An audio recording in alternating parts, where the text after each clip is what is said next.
Avez-vous déjà remarqué comment vous formulez vos directives quand vous demandez aux gens de ne pas faire une action précise? Puis pourtant, vos directives sont claires, là. Ne faites pas telle ou telle action. Puis le meilleur exemple, c'est le parent. Le parent qui dit à son enfant, ne cours pas. Pouh, il est parti.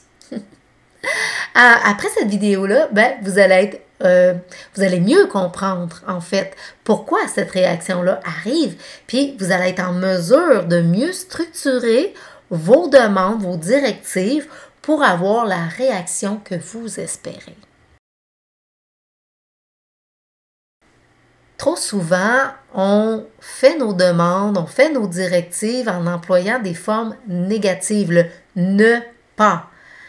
Alors que faire sous la forme positive amène une bien meilleure réaction. C'est-à-dire que quand on dit « ne crie pas »,« ne touche pas », ça pourrait être juste « fais juste regarder »,« laisse les mains dans tes poches »,« ne crie pas »,« chuchote »,« parle tout bas ». C'est beaucoup mieux. Pourquoi c'est plus simple comme ça, puis que c'est mieux de ne pas utiliser les « ne pas », mais c'est parce que selon les formations que j'ai eues, et pour moi ça a plein de sens ce que je vais vous dire là, c'est que le cerveau n'enregistre pas vraiment les « ne pas ». Mais en fait, plus tard, on me disait surtout, et là, vraiment, c'est qu'il fallait que le cerveau imagine l'action à ne pas faire pour ne pas le faire. Ça, c'est encore mieux. Alors là, on comprend que si j'imagine en train de faire, je vais le faire, plus que ne pas faire. Un autre exemple, quand on dit, va pas jouer dans la piscine. Le cerveau, lui, ce qu'il imagine, c'est jouer dans la piscine. En gros, c'est ça qu'il imagine. Il enregistre l'essentiel.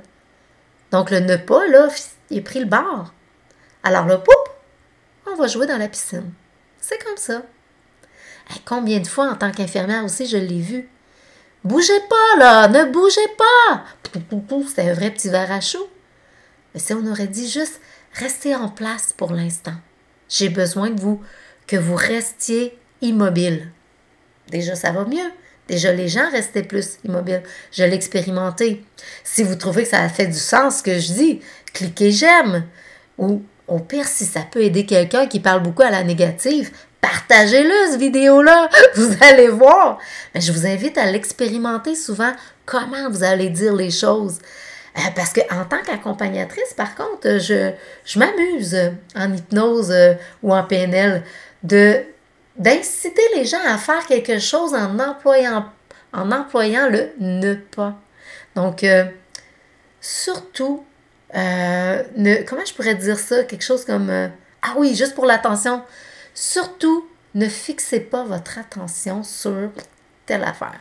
Les gens vont fixer leur attention là-dessus. Ça, c'est les petits à côté de l'hypnose.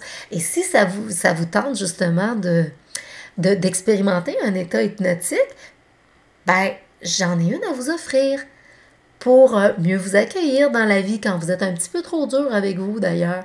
Et je vais le mettre dans le lien en bas. Je vais mettre le lien dans le descriptif. Je vous invite à aller voir cet outil gratuit-là.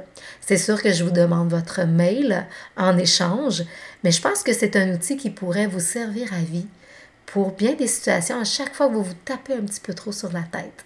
Vous verrez.